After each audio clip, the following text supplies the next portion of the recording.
Hi everyone, Tina George here, Emotional Wellness Coach. Thank you for joining me here again today. I want to say thank you, first and foremost, to each of you who reached out to me from that last post about grief.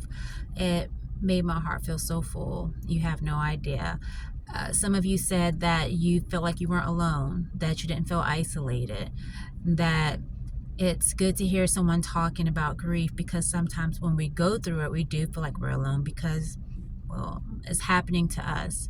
And if someone's not experiencing that grief, the same grief that you are, you can feel isolated.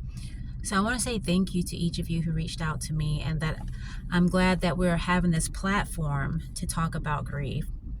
Now, today I kind of want to touch base on one of the stages of grief that we experience when we find out the news of our loss, whether we've lost, someone we love, or we've lost a job, we've gone through heartbreak, a divorce, one of our fur babies have passed away, that dream job or your dream home, and you don't have it anymore. Your loss is still your loss. Remember that.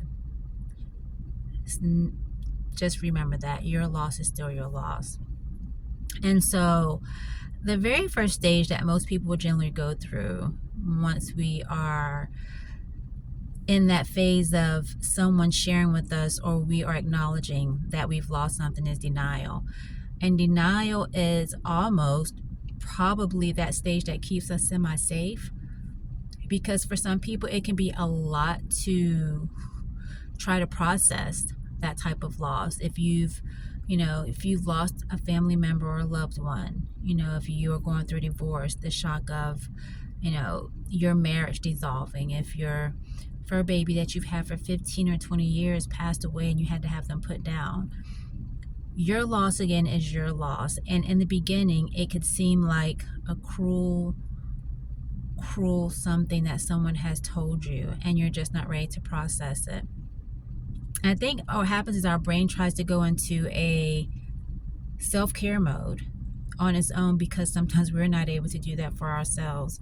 And so once it goes there, we go into this sense of denial where we almost become numb to the situation. And then eventually we come out of that state, and then we start moving towards stage 2, which is anger. But none of this is linear, mind you. There is no specific path when it comes to grieving. The thing is that's really important is that we allow ourselves to grieve. And I know for me, one of the things that I did when I had, my father passed away years ago, it was definitely a denial, even though I knew it was happening. But I will say, for the first week, up until the day of the funeral, I didn't want to accept the fact that my father had passed away. And so I was in almost like what I call robot mode. I had no emotions. I suppressed everything. I shed no tears. And eventually that did catch up with me. And it was one of those unexpected things that came out of nowhere. And I did myself a big disservice. I did a big disservice to people around me, unfortunately, trying to keep myself safe. And one of the things that I've learned from that, even now, as we go through things in life, because unfortunately we will encounter a period where we have to go through something that we lose, and we go through this grieving process, is that grief is one of the most uncomfortable things that humans have to bear, that humans will deal with. It's grief.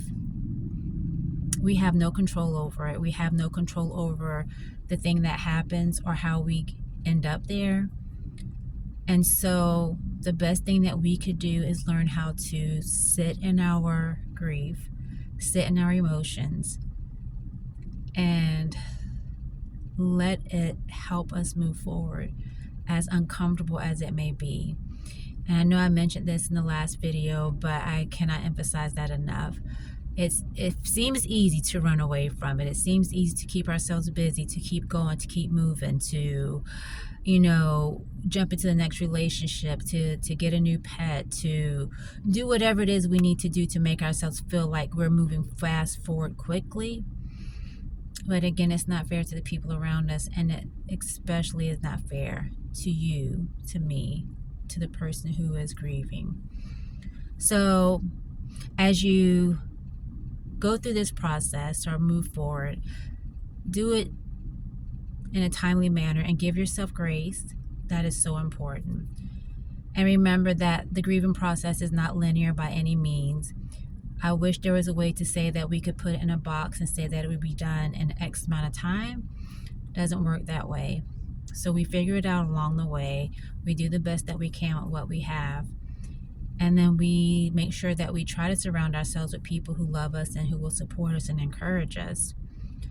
We go to support groups, and maybe you might want to see a therapist. Whatever it is that you know that you need for you to do well and to move forward, you're worth it, and you need to do that.